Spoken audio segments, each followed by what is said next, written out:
രാമതത്വം കുട്ടികളിലേക്ക് പകർന്ന രാമായണ പാരായണം സനാതന ധർമ്മ പാഠശാലയുടെ ആഭിമുഖ്യത്തിൽ 1000 വിദ്യാർത്ഥികളുടെ രാമായണ പാരായണം സംഘടിപ്പിച്ചു. പാലാരിവട്ടം SNDP യൂണിയൻ ഹാളിൽ നടന്ന അധ്യാത്മ രാമായണ പാരായണം രാമരാജ്യം 2025 സനാതന ധർമ്മ മഹത്വം വിളിച്ചോതുന്ന സാഹചര്യം കൂടിയായി. 78 ഗുരുക്കന്മാർ പാരായണ പരിശീലനം നൽകിയ സംസ്ഥാനത്തെ 14 ജില്ലകളിലെ വിദ്യാർത്ഥികളാണ് രാമായണ പാരായണം ചെയ്തത്.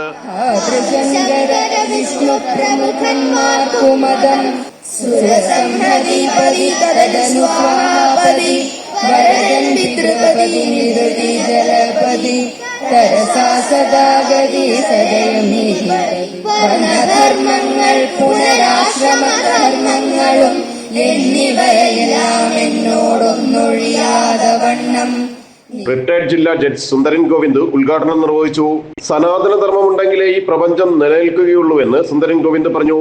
ഇതൊരു പുണ്യപ്രവൃത്തിയാണ്. രാമതത്വം എല്ലാവരിലേക്കും എത്തിക്കുകയാണ് യജ്ഞത്തിന്റെ ലക്ഷ്യം. സനാതനം ധർമ്മ പാഠശാല സംയോജകൻ രാജേഷ് നാദാപുരം അധ്യക്ഷത വഹിച്ചു.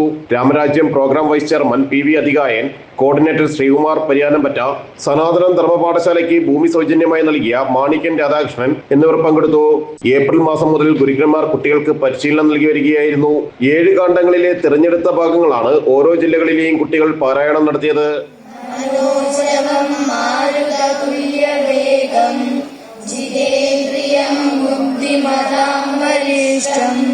വാദാത്മജം വാനരയൂഥമുഖ്യം ശ്രീരാമ രാമ രാമ രാവണാന്തക രാമ ശ്രീരാമ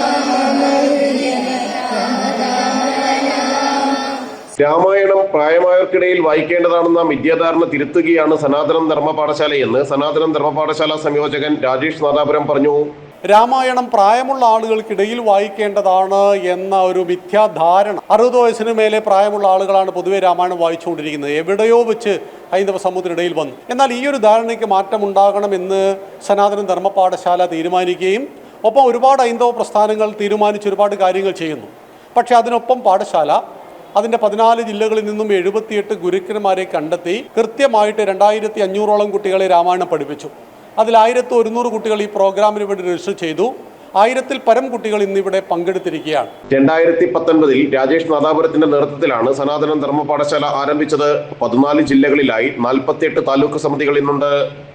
ജനം, കൊച്ചി.